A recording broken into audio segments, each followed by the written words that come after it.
Each morning, we awaken to its golden glow. The sun rises, casting warmth and light across the earth. It's comforting, eternal, and predictable. Or so we believe. But behind that glowing orb lies a force of unimaginable power, a living, breathing star, constantly boiling, exploding, and reshaping itself. And sometimes, it erupts with such fury that it hurls a piece of itself toward us, a coronal mass ejection. A solar tsunami that can race across space and slam into Earth like a cosmic battering ram. This is not science fiction. This is space weather. This is real. And this is the storm we are not ready for. To understand a coronal mass ejection, we must first understand the star that creates it. The Sun is a sphere of plasma, charged particles so hot, they exist in a state beyond solid, liquid, or gas. At its core, nuclear fusion converts hydrogen into helium, releasing energy equivalent to 100 billion hydrogen bombs every second. This energy stirs up vast magnetic fields that twist and writhe across the surface. Occasionally, these tangled magnetic loops build up tension, and then suddenly snap. When that happens, the corona, the Sun's outer atmosphere, explodes outward. The result? A coronal mass ejection. A billion-ton cloud of solar particles blasted into the solar system. It expands like a shockwave. It carries its own magnetic field. And it doesn't care what lies in its path. If Earth is in its way, the consequences can be catastrophic. Earth is not defenseless. Encasing our planet is the magnetosphere, an invisible magnetic field that shields us from the constant solar wind. But a CME is no ordinary gust. It is a gale.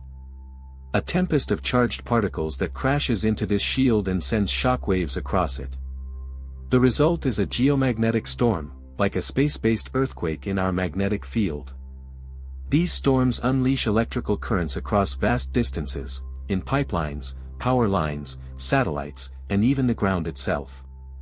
Auroras ignite in the night sky, glowing red and green, dancing far beyond the polar circles. But behind their beauty, systems are failing. Satellites drift off course. GPS signals vanish. Radio communications collapse. Airplanes reroute. Even undersea internet cables, those lifelines of global data, can feel the ripple. In the worst-case scenario, cities go dark. Civilization flickers. History repeats whether or not. But it does warn. In 1859, British astronomer Richard Carrington observed a brilliant flash on the Sun. Hours later, Earth trembled, not from quakes, but from magnetism. Telegraph systems across the world burst into flame. Operators were shocked. The skies glowed blood-red. And Earth had been struck by a solar storm. In 1989, it happened again. A powerful CME collapsed Quebec's entire electrical grid. In less than 2 minutes, 6 million people were plunged into darkness. Stock exchanges paused. Air traffic was disrupted. And still, this was a mild storm compared to 1859. Then came 2003. A volley of CMEs bombarded Earth. Airlines rerouted flights over the poles. GPS became unreliable. Satellites were fried. Some spacecraft went permanently offline. And the Sun reminded us of its power. On July 23, 2012, the Sun released a monster. It was a perfect storm. 2 powerful CME waves collided in space, forming a supercharged solar bullet. It traveled at 3,000 kilometers per second, the fastest ever recorded. It was aimed directly at Earth's orbit. But we weren't there. Earth had moved on, just days earlier. Had it struck, we would be telling a very different story today. Economists estimate over $2.5 trillion in global damage. Satellites, gone. Grids, down. Internet, shattered. Aviation, halted. Banks, empty. It missed us, by 9 days. That close. We live in the most interconnected age in history. But with every wire, every chip, every satellite, we become more exposed. Our power grids stretch like spiderwebs across continents. Our communication systems are tied to space.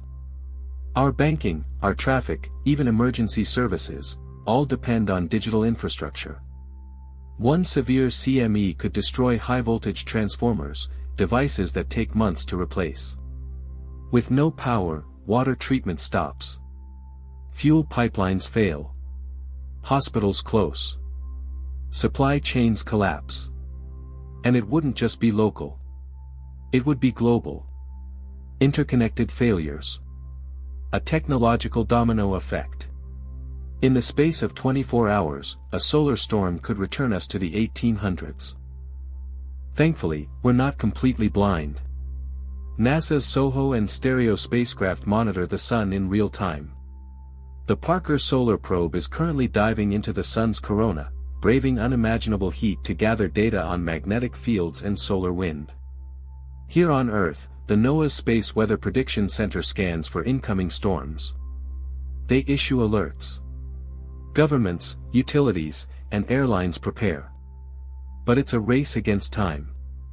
A fast CME can hit Earth in under 18 hours. Every minute counts. Warnings must be heeded. Systems must be shut down. Satellites repositioned. Flights rerouted. A single delay could mean disaster. Some nations are preparing. New transformers are being designed to resist geomagnetic surges. Emergency protocols are being drafted. But many regions, especially in the developing world, remain completely unprotected. Education is critical. Awareness is power. And coordination between countries is essential. Because a CME does not recognize borders. It does not discriminate. It targets Earth itself. The sun gives us life. But it also reminds us how fragile life is. We've come far, from stone tools to space stations. But in the face of the cosmos, we are still children, vulnerable and untested. We must respect the sun. We must study it, prepare for it, and never forget its power. Because one day, perhaps soon, the sun will send another message. And when it does, will we be ready to receive it?